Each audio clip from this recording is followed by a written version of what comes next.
Baik, terima kasih nih Prof. Sangat menarik sekali tadi jawaban dari yang Prof sampaikan. Namun ini tidak jauh dari dari pertanyaan kita yang pertama nih Prof. Ini juga mungkin banyak dialami bagi kawan-kawan kita di luar yang akan menikah ya. Jadi ada satu ketakutan bagi calon-calon suami mungkin ya yang akan menikah. Di sini kita takutnya begini Bro, karena melihat banyaknya itu perceraian yang juga kadang ini tidak terlepas dari persoalan ekonomi. Jadi saya takutnya gini Bro, ketika akan menikah tapi mungkin sekarang gaji baru ya seberapa lah gitu, mungkin pegawai honorer atau harian, buruh harian atau bagaimana. Takutnya nanti ketika kita akan menikah nafkah ini tidak terpenuhi, lalu kemudian istri merasa kita tidak bisa memenuhi apa yang diinginkan, lalu tiba-tiba ada yang bisa memenuhi atau yang lain gitu. Nah ini yang kita takutkan, kita khawatirkan. Jadi sehingga kadang ada yang karena takutnya ini terundur-undur, jadi lama nikahnya Bro. Baru akan menikahnya. Ini gimana nih Prof dengan kekhawatiran ini? Apalagi takutnya nanti istrinya lebih banyak gajinya daripada si suami. Nah, ujung dari pernikahan itu atau happy endingnya itu kembali kepada tujuan awal. Tadi sudah kita sebut bahwa tujuan pernikahan itu adalah setidaknya ada 4. Pertama adalah untuk meneruskan risalah Nabi Muhammad Sallallahu Alaihi Wasallam dalam bentuk keturunan. Yang kedua untuk menciptakan generasi penerus alam ini, dunia. Dan yang ketiga, pernikahan itu adalah sebuah sunatullah. Jadi kalau itu memenuhi sunatullah. Nah, yang terakhir itu tujuan pernikahan itu adalah yang kita sebut tadi, litaskunu ilaiha wa ja'ala bainakum mawaddah warahmah, untuk sakinah, untuk mawaddah, untuk rahmah. Itu tujuan. Ibarat kita berjalan ke Solo, kita harus melalui Sitinjau, laut. Kita tak bisa tidak harus melalui Koto Baru misalnya. Harus sampai ke Solo. Tak bisa dilangkaui. Ada by proses. Tak ada yang begitu ditanam langsung jadi, tidak. Maka di manakah pelajaran yang terbaik dalam kehidupan kita ini? Adalah di dalam berkeluarga. Yang dimaksud berkeluarga itu adalah bersuami istri. Selain kawan curhat, ya, teman untuk menyampaikan perasaan, selain kawan berdiskusi, sekaligus juga teman bertengkar. Kenapa? Karena jiwa manusia itu perlu ada tantangan. Tantangan itu antara lain ekonomi, sosial, budaya. Tantangan ekonomi misalnya, banyak orang takut bernikah itu jika tak terpenuhi kebutuhan istrinya. Wah, kalau itu nggak nikah aja, takut.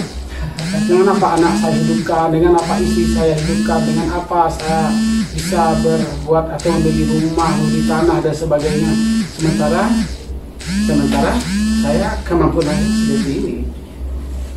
Kalau sudah begitu cara orang berpikir semua, yang akan kawin di dunia ini orang kaya saja. Orang miskin, orang buta, orang lumpuh, ya, orang yang tidak punya tangan, dia tak akan nikah. Kenyataannya orang lumpuh nikah juga. orang pendek sama-sama pendek dia nikah. Ada orang pendek itu si Firdaus nikah dia dengan orang yang tinggi, beranak juga dia. Ya kan? Maka kembali kepada filosofis pernikahan itu apa?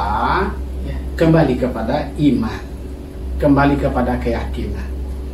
Ketika komitmen atau komitmen konsisten, konsekuen kita dengan calon kita, Allah akan mengikuti dan menuruti sangka hambanya, dugaan hambanya.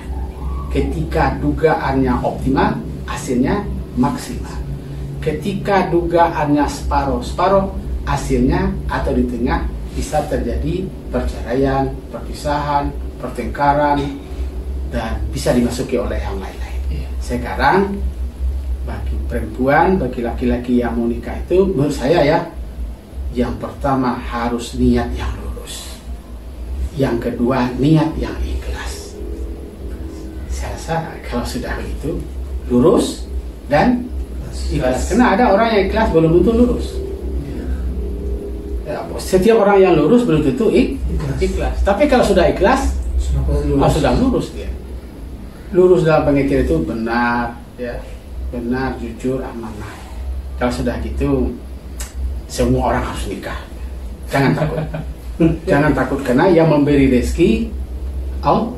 Ya, kalau untuk menikah ini dasarnya pendapatan atau rezeki. Rezeki. Kalau itu percayalah,